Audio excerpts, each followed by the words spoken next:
wassalatu wassalamu ala khairil bariyah wa ala alihi wa sahbihi dawin nufusiz zakiyah, amma ba'd.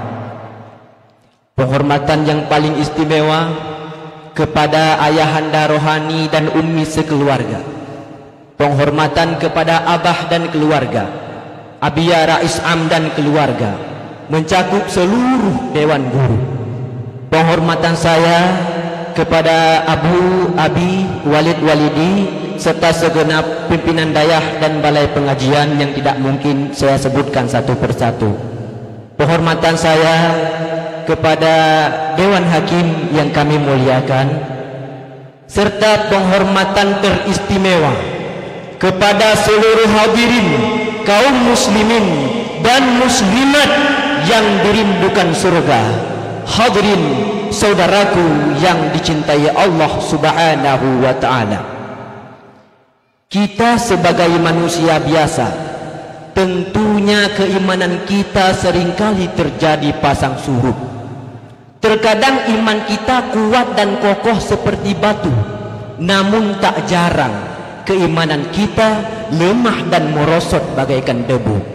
Sehingga pantaslah kata-kata salah dan dosa disandangkan kepada kita, yaitu makhluk yang disebut dengan manusia, yang setiap hari, setiap malam tidak pernah luput dari kesalahan.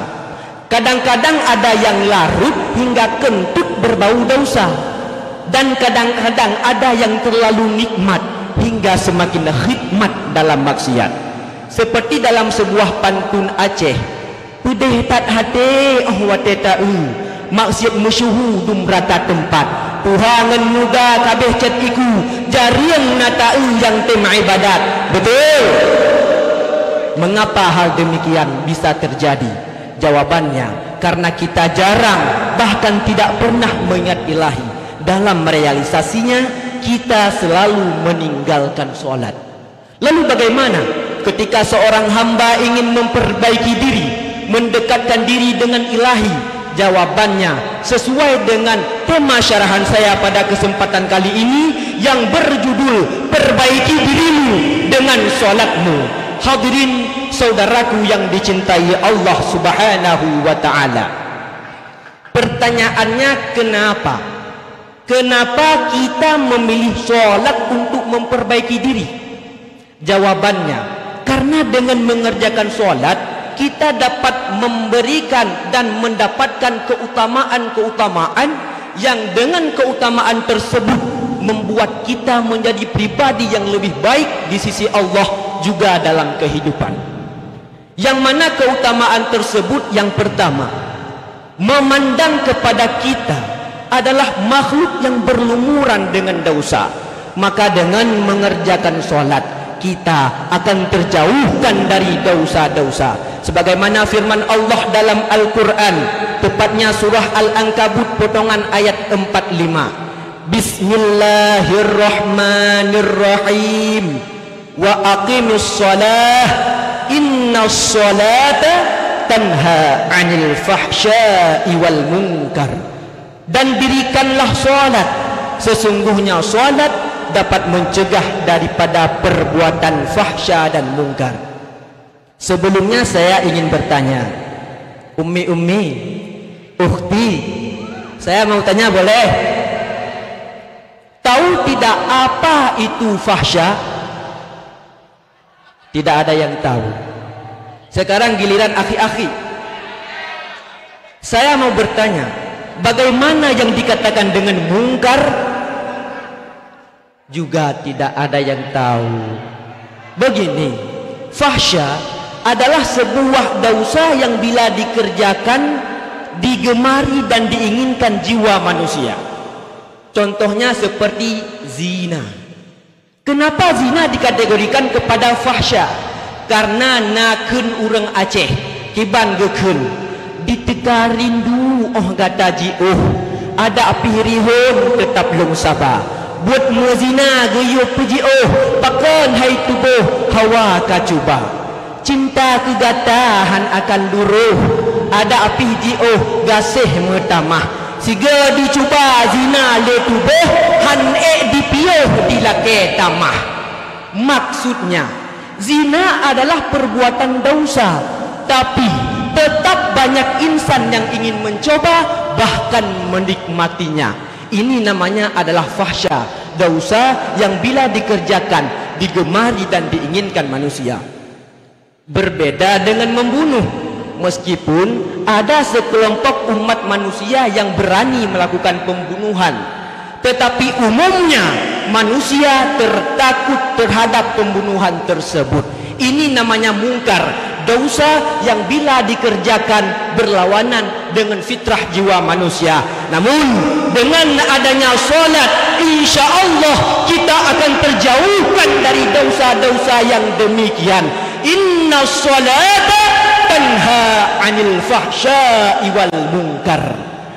Akan tetapi saudaraku, sekarang banyak netizen yang bertanya-tanya, Ustaz, saya telah mengerjakan sholat, tapi kenapa saya masih pacaran? Ustaz, saya telah mengerjakan sholat, tapi kenapa masih berzina?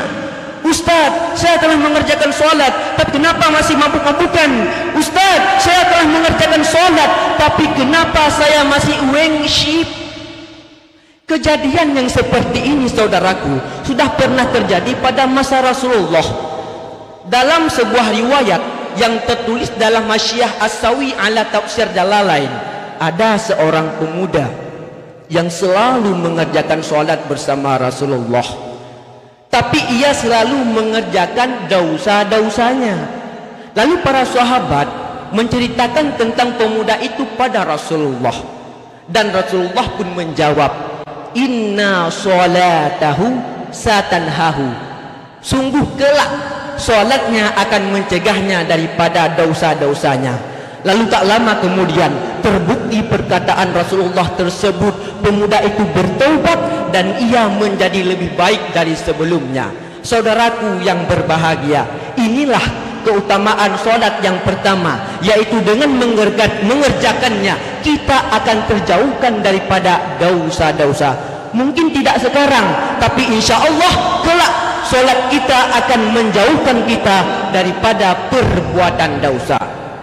Yang kedua, dengan kita mengerjakan solat, maka solat tersebut akan menjadi penyangga sebagai tiang ibadah lainnya.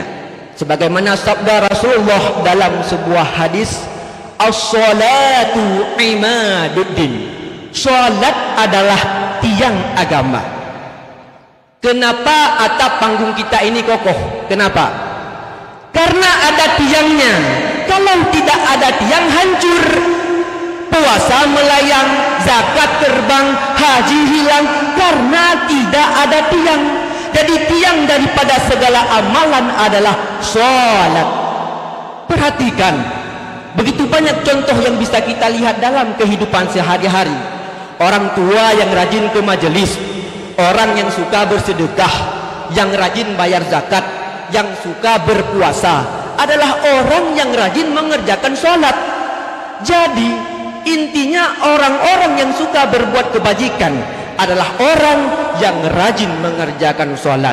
Hadirin saudaraku yang dicintai Allah subhanahu wa ta'ala, ketika kita telah jauh daripada dosa-dosa dan kita telah baik amalan-amalannya, maka tak jarang kita akan tertimpa dengan berbagai persoalan dalam kehidupan.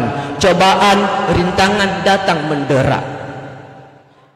Ternyata saudaraku, solat ini juga mampu menjadi wasilah ibadah yang disebutkan dalam Al-Quran untuk memohon langsung kepada Allah, kepada jalan keluar terhadap permasalahan-permasalahan. Sebagaimana firman Allah dalam Al-Quran surah kedua Al-Baqarah potongan ayat 45, Bismillahirrahmanirrahim, wasta'inu bis-sabri was-salah, minta tolong olehmu kepada Allah dengan sabar dan salat. Hai hambaku, kata Allah, jika kau punya persoalan dalam kehidupan, minta kepadaku. Jadi kalau kita punya masalah, Jangan sibuk bikin status. Diputusin ayang bikin status, ayam hilang bikin status, sakit perut, mencenet, keluar jerawat asmara pun bikin status. Kalau begini ceritanya tidak akan menyelesaikan masalah. Jadi apa kata Allah? Jika kau yakin kepadaku, beriman kepadaku, wasta'inu, minta kepadaku.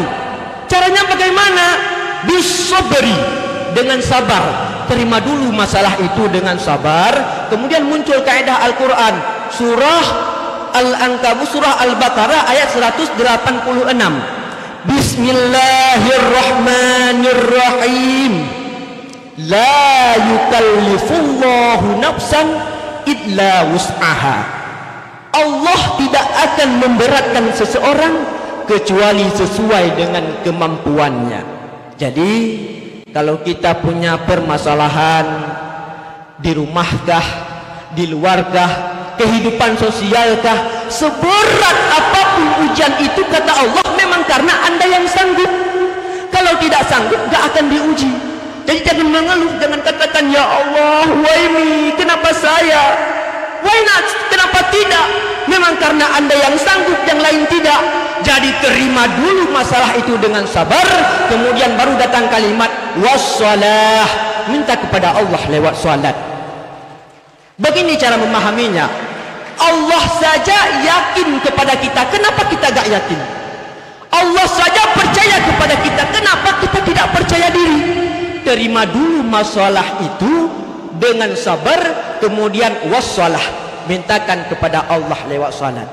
Pertanyaannya, berapa banyak di antara kita yang sampai detik ini mengerjakan salat, ribuan kali rukuk dan sujud, yang memanfaatkan momentum ini? Berapa banyak di antara kita yang mengerjakan salat dan memohon kepada Allah? Jangan-jangan salat kita selama ini hanya menjadi formalitas saja, hanya sekedar takbir, rukuk, sujud, salam, selesai. Padahal Allah sedang menunggu kita punya masalah apa. Makanya setiap waktu dibagi 5 agar hidup kita menjadi tenang dan ringan. Habis subuh dapat masalah, nanti zuhur kita sholat memohon kepada Allah tuntas masalahnya. Habis zuhur dapat masalah lagi, nanti asar kita sholat memohon kepada Allah tuntas masalahnya. Begitulah seterusnya. Akan tetapi kebanyakan daripada kita sekarang memang mengerjakan sholat, tapi malah lalai dalam sholatnya. Seperti si Zaidun. Pernah dengar cerita si Zaidun? Sedang ia mengerjakan sholat, malah teringat kepada Rabumah, sang kekasih yang ia cintai. Terbayang tentang kenangan indah bersama Rabumah di Pondok Bahri. Kala itu Zaidun berkata kepada Rabumah, "Dek mah, kuntilanak minum jamu, pasti enak hidup denganmu." Rabumah pun menjawab, "Di pantai Sinodon minum es lilin, makanya Abang Don cepat halalin." Ketika terucap Assalamualaikum warahmatullah, barulah si Zaidun tersadar, ternyata ia sedang mengerjakan sholat. Jika begini sholat yang kita kerjakan saudaraku, kapan kita bisa memohon kepada Allah subhanahu wa ta'ala? Hadirin kaum muslimin yang dicintai Allah, dari syarahan saya mungkin dapat disimpulkan yang bahwa ketika kita ingin menjadi pribadi yang lebih baik, maka yang harus kita lakukan adalah dengan mengerjakan sholat. Karena dengan mengerjakan sholat kita mendapatkan berbagai macam keutamaan. Salah satunya ialah dengan mengerjakan sholat kita terjauhkan daripada dosa-dosa, dapat menjadi tiang bagi ibadah kita, serta dapat menjadi wasilah ibadah tempat kita memohon terhadap permasalahan dalam kehidupan kepada Allah. Maka oleh karena demikian, semasa darah masih mengalir di dalam urat, fikiran masih jernih di dalam otak, nyawa belum berpisah jauh dari jasad, masih punya kesempatan untuk bertobat, maka marilah kita berubah, marilah kita perbaiki diri, marilah kita bertobat, menjemput ridha ilahi. Karena untuk apa kita hidup jika hidup tidak terarah? Untuk apa kita hidup jika hidup tidak ibadah? Untuk apa kita hidup jika hidup hanya maksiat? Untuk apa kita hidup jika hidup tidak sembahyang? Walaupun hidup 1000 tahun, kalau tak sembahyang apa gunanya? Walaupun hidup 1000 tahun, kalau tak sembahyang apa gunanya? Akhirul kalam, billahi taufiq wal hidayah. Assalamualaikum warahmatullahi wabarakatuh.